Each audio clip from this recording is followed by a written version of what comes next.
सोचो कि तुम्हारे किसी ने चाटा बजा दिया और अगर तुम गांधी के फॉलोवर नहीं हो तो बदला लोगे ना, और उसी से लोगे, या फिर 4 साल पीछे जाओगे और उसके 4 साल पुराने वाले वर्जन को चाटा मार के बोलोगे कि हाँ मैंने बदला ले लिया। वेल, तो कुछ यही है एवेंजर्स एंड गेम।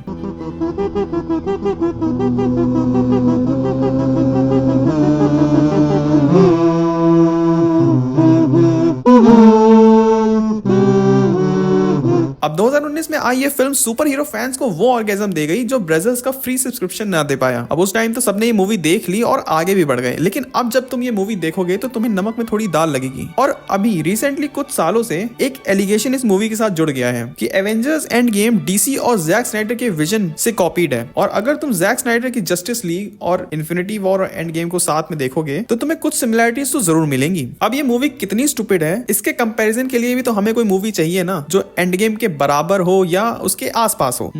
डीसी से तो कोई उम्मीद है नहीं इस मामले में, तो मैं इन्फिनिटी वॉर से ही कंपैरिजन ड्रॉ करूंगा। तो आज मैं इसी के बारे में बात करने वाला हूं कि क्या सच में एवेंजर्स एंड गेम लुल है, और साथ ही साथ क्या रूसो ब्रदर्स को लेना पड़ गया था जैक स्नाइडर का सहारा एंड गेम को बनाने में। तो शुरू किया जाए।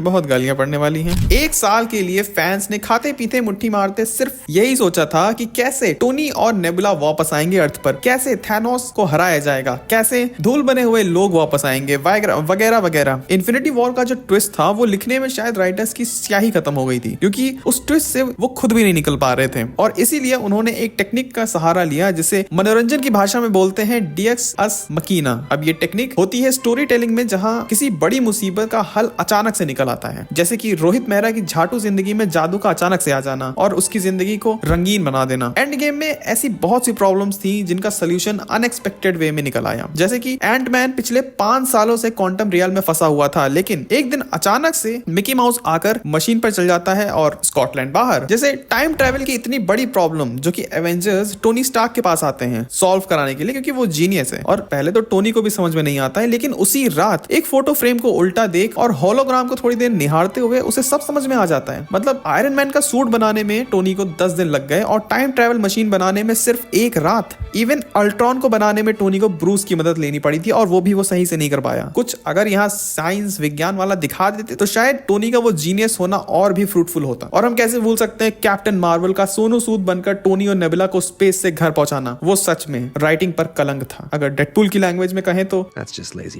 एटलीस्ट अगर टोनी एक बार स्पेसशिप को ठीक करने का ट्राई भी करता ना, भले वो फेल हो जाता तो भी चलता, लेकिन ये भी तो दिखाना था ना कि कैप्टन मार्वल कितनी बड़ी तोप है जो पूरे ब्रह्मांड के किसी भी कोने से वो टोनी को ढूंढ ले आई। और सच में मार्वल वाले एक टाइम पे कैप्टन मार्वल को ऑडियंस पे ऐसे फेंक रहे थे कि इसको अपना लो, और आज ऐसा टाइम है कि कैप्टन मार्वल का जो सीक्वल है उसमें भी उसका नाम नहीं है। Avengers infinity war actually Avengers की फिल्म नहीं थी, वो थी थैनोस की फिल्म। थैनोस उसमें मेन कैरेक्टर था और बाकी सब साइड कैरेक्टर्स थे। स्टार्टिंग के सीक्वेंस में रूसो ब्रदर्स ने एस्टैब्लिश कर दिया था कि ये मार्वल का कोई टटपुंजिया विलेन नहीं है, और इसको बाकियों की तरह तो बिल्कुल मत समझना, फिर चाहे वो मेंटली पेलना हो या फिर फिजिकली, बिना किसी इन्फिनिटी स्टोन के हल्क को 1-on-1 में पेलना हो। और सच में थैनोस ने हल्क को इन्फिनिटी वॉर में इतना मारा था कि उसकी पूरी पर्सनैलिटी बदल गई।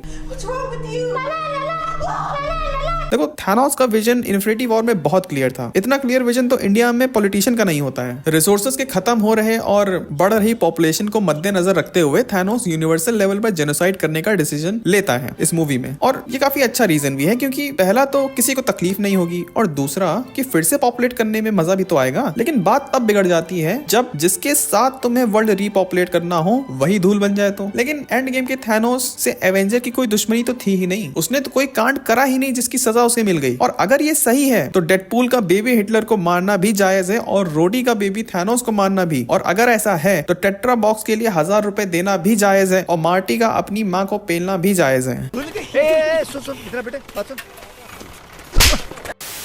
एवेंजर्स इन्फिनिटी वॉर में हर एक चीज दांव पर लगी हुई थी, जिसकी वजह से ऑडियंस पूरे टाइम एंगेज रहती है, फिर चाहे वो विजन का माइंड स्टोन हो या फिर डॉक्टर स्ट्रेंज का टाइम स्टोन को छुपाना हो। हर एक प्लॉट लाइन सीट के एज पर रखती है ऑडियंस को। बट एंड गेम में कुछ भी दांव पे नहीं था, सिवाय इस चीज के कि एवेंजर्स का ये आखिरी चांस है। अब ये तो शायद किसी ने भी नहीं सोचा होगा कि इन्फिनिटी वॉर की एंडिंग में एवेंजर्स हार जाएंगे। मैं खुद जब ये मूवी देख रहा था और जब ये वाला सीन आया तो मुझे एक उम्मीद थी कि शायद अभी लड़ाई खत्म नहीं हुई है। बेसिकली मैं इस मोमेंट का वेट कर रहा था। क्या चूतिया काटते हैं मार्वल वाले।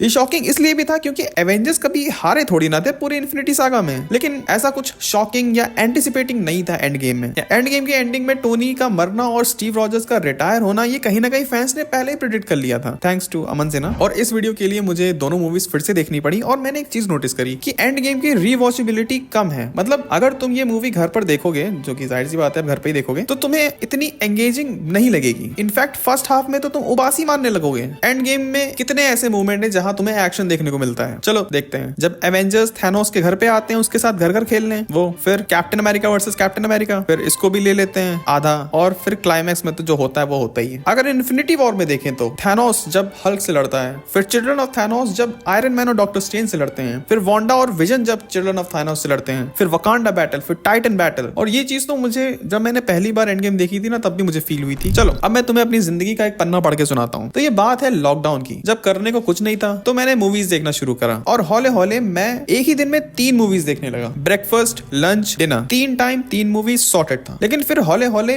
3 मूवीज तो छोड़ो, मैं एक मूवी भी नहीं देख पाता था। शुरू करता था पर एंड तक नहीं पहुंच पाता था। अब बात यहाँ अटेंशन स्पैन वाली नहीं थी, बात थी सैचुरेशन की। अब ये कहानी मैं तुम्हें क्यों सुना रहा हूँ? वीडियो की लेंथ बढ़ाने के लिए, हाँ, लेकिन उसके साथ साथ एक और वजह भी है। अब अगर हम बात करें कि क्या एंड गेम का कॉन्सेप्ट जैक स्नाइडर की जस्टिस लीग से उठाया गया था, तो देखो एक बुक है 10 million photo play plots by W.B. Hills. नहीं, ये मेरे सिलेबस की बुक नहीं है। इस बुक में स्टोरी टेलिंग के जो बेसिक प्लॉट होते हैं या हो सकते हैं वो बताए गए हैं और मैक्सिमम 37 होते हैं। इन्हीं से ही दुनिया भर के जितने भी तुमने प्लॉट ट्विस्ट देखे होंगे स्टोरीज में, फिर वो चाहे फिल्म की स्टोरी हो, चाहे कॉमिक बुक की स्टोरी हो या फिर बुक की स्टोरी हो, सब यहीं से आए हैं। और ये बुक कोई आज नहीं लिखी हुई है, ये बुक रोजमेरी हैरिस से भी ज्यादा पुरानी है और ये एक स्टैंडर्ड है स्टोरी टेलिंग में। और कॉमिक बुक राइटर्स जो थे वो इसी बुक से इंस्पायर होते थे और फिर एक दूसरे से भी इंस्पायर होते थे, जिससे हमें जब एक्वामैन मिला तो मार्वल में हमें नेमोर मिला, जब हॉकाई मिला तो डीसी में ग्रीन एरो मिला। समझ रहे हो? मार्वल हो या डीसी या कोई भी पब्लिशिंग कंपनी हो, वो अपनी स्टोरी डिराइव करता है किसी भी एशियन या रिलीजियस या लिटरेरी माइथोलॉजी से। अब डायरेक्टली या इनडायरेक्टली वो उनके ऊपर है। तो ये कहना कि एंड गेम जैक स्नाइडर के विजन का कॉपी है, तो ये वही बात है कि जैक स्नाइडर की जस्टिस लीग कॉपीड है थॉर द डार्क वर्ल्ड से, क्योंकि पॉसिबल आउटकम तो 37 ही है ना, और दोनों ही यूनिवर्स उस टाइम पर सेम सिचुएशन फेस कर रहे थे। तो सिमिलरिटी होना तो ऑब्वियस सी बात है, इसमें इतना हुआ बचाने वाली क्या बात है। अब ऐसा नहीं है कि इन्फिनिटी वॉर से एंड गेम में कुछ भी बेहतर नहीं हुआ है ना, वांडा का क्लीवेज। एक्चुअली क्या है ना कि end game pure infinity saga conclusion है। और जैसे हम अपने आंसर्स में कंक्लूजन लिखते हैं, जहां पूरे आंसर में से जो क्रक्स होता है वो लिख देते हैं, कुछ नया नहीं होता है उसमें, बस समराइज कर देते हैं और कंक्लूड कर देते हैं। तो ठीक एंड गेम भी तो वैसे ही है कि 10 सालों की जितनी भी मूवीज थी उन सब और उसे कंक्लूड कर दिया है। तभी तो बहुत लोगों ने ये डिसाइड करा कि अब एमसीयू को वो लोग आगे फॉलो ही नहीं करेंगे, उनके लिए एमसीयू एंड गेम के साथ खत्म हो गया। और एंड गेम को एज अ इंडिविजुअल मूवी देखा ही नहीं जा सकता है, क्योंकि उसकी ओपनिंग कोई सेंस बनाएगी ही नहीं बिना इन्फिनिटी वॉर के। और एंड गेम बनाई गई थी थिएटर एक्सपीरियंस के लिए, इसीलिए जब तुम उसे घर पर देखोगे तो तुम्हें वो मजा आएगा ही नहीं, बस एक नॉस्टैल्जिया फील होगा। वो थिएटर वाला एक्सपीरियंस याद करोगे कि क्या उम्र थी, क्या समा था।